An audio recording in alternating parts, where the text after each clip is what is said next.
Keçən dəfə bir sual verdi. Demək, dedim ki, uşaqlardan biri alma gətirir digər uşaqlara da verməkdən ötürü. Yolda 3 nəfər onun qarşısını kəsir və üçü də eyni formada, eyni təkliflə almadan istəyir. Nədir bunlar? Qısaca yenə bir təkrar edək. Birincisi deyir ki, torbada nə qədər alma varsa onun yarısını, bir də bir almanın yarısını ver mənə. Götürür, verir onu birinci adama. İkinci adam yenə eyni şəkildə istəyir. Torbada nə qədər alma qalıbsa onun yarısını, bir də bir dənə almanın yarısını ver mənə. Bunu da götürür, verir eyni şəkildə. Üçüncü adam da eyni formada istəyir. Yenə torbada nə qədər alma qalıbsa onun yarısı və bir dənə almanın yarısını ver mənə deyir, götürür onu verir. Sinifə daxil olarkən istəyir ki, desin ki, uşaqlar sizə alma gətirmişəm. Baxır ki, alma qalmır. Sual bu idi. Elif, almanı gətirən, Elif neçə dənə alma gətirmişdi sinifə? Bunu müxtəlif variantlarda cavablar verənlər var, amma doğru cavabı deyəcəm. Bu tip sualın həlli üçün hökmən sondan əvvələ gəlmək lazımdır. Əvvəldən sona deyil, sondan əvvələ gəlmək lazımdır. Necə edirik? 3 nəfər var.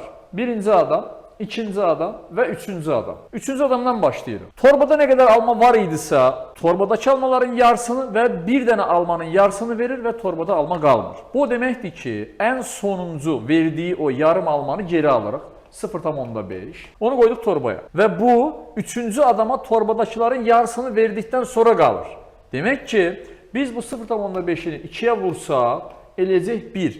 Yəni, torbada ən son 3-cü adama gələndə bir dənə alma qalıb. Keçirik indi ikinci adama. İkinci adama necə vermişdik? Torbada qalan almaların yarısı və bir almanın yarısı. İndi mərhələ-mərhələ geri alırıq. Ən sondan vermişdik, bir almanın yarısı var. Bir dənə alma var idi. Bir almanın yarısını aldıq bundan. 0,5. Gəldik birin üstünə, elədi 1,5. 1,5 nə olur?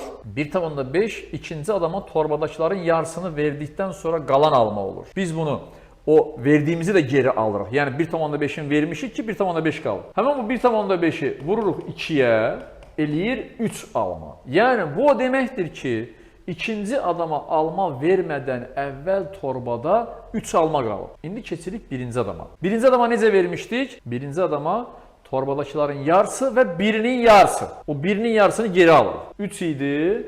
3-ün üzərinə 0,5-i gəldik. Elədi 3,5. 3,5 olur torbada qalan torbadakıların yarısı. Və biz bunu özü qədər vermişik ki, yarısı qalıb da.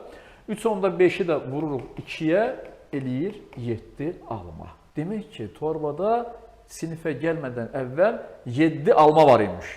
Elif 7 dənə alma gətiribmiş.